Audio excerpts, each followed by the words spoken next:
एक रात सुनील अपनी पत्नी अनीता के साथ शादी की पार्टी से अपने घर को लौट रहे थे।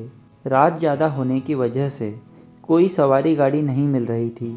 सुनील का घर मुश्किल से 3 किलोमीटर की दूरी पर इंदौर के एक पहाड़ी गांव में था। मुसीबत ये थी कि महीना बारिश का था और ऊपर से जोरों की बारिश भी हो रही थी और उन्हें अपने घर पहुंचना भी जरूरी था। आखिरी में उन दोनों पति पत्नी ने पैदल ही घर जाने का निश्चय किया।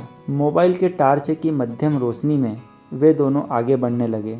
वे अभी आधी दूर ही गए थे कि जोर से बिजली चमकी और बिजली की रोशनी में एक औरत का साया दिखा जो ठीक उनके सामने खड़ी थी। इन सुनसान सी सड़क पर एक रात के अंधेरे में अकेली औरत को देखकर उन्हें डर लगा और मन में तरह तरह के विचार आने लगे। कहीं ये कोई, खैर जो भी हो देखा जाएगा, ऐसा सोचते उन दोनों ने अपने कदम आगे बढ़ा दिए। लेकिन बिजली अब बार बार लगातार चमकने लगी थी और उस बिजली की चमक में वो औरत दूर से ही साफ साफ दिख रही थी। वो औरत उन्हें रुकने का इशारा कर रही थी। उसे देखकर सुनील की पत्नी बहुत ज़्यादा घबरा गई थी, लेकिन सुनील को अब लगने लगा था कि औरत शायद मुसीबत में है। सुनील जब रुके तो वो औरत उनसे हाथ जोड़ते हुए बोली, भाई साहब प्लीज़ मेरी मदद कीजिए। तेज बारिश और पहाड़ी ढलान होने की वजह से मेरी गाड़ी का एक्सीडेंट हो गया है। मेरी गाड़ी इस पहाड़ी ढलान से नीचे गिर गई है। उसमें मेरी 1 साल की मासूम बच्ची है।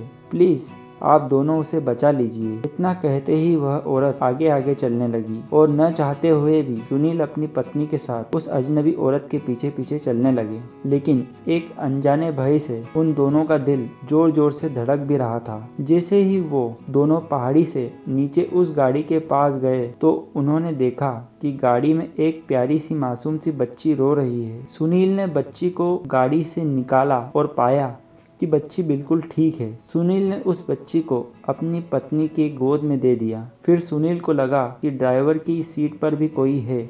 जब वो आगे जाकर देखे तो उनके होश उड़ गए, क्योंकि ड्राइवर की सीट पर वही औरत खून से लथपथ होकर मरी पड़ी थी। सुनील को अब सब कुछ समझ में आ गया था। वे दोनों पति पत्नी बच्ची को अपने गोद में लेकर अपने घर की तरफ आगे बढ़ गए। रास्ते में उनकी पत्नी ने उनसे पूछा, वो औरत कौन थी? फिर वो औरत दिखाई क्यों नहीं दी? कहीं वो कोई? सुनील बोले, वो एक माँ थी, मरकर भी अपने बच्चों के लिए तड़पती है जो, वही एक माँ थी वो। दोस्तों, अगर कोई मुसीबत में है तो उसकी ज़रूर सहायता करें। क्या पता हमारी एक छोटी सी कोशिश किसी की ज़िंदगी को संवार दे। ये छोटी सी कहानी हर एक माँ की ममता को समर्पित है। दोस्तों, वीडियो आपको कैसा लगा?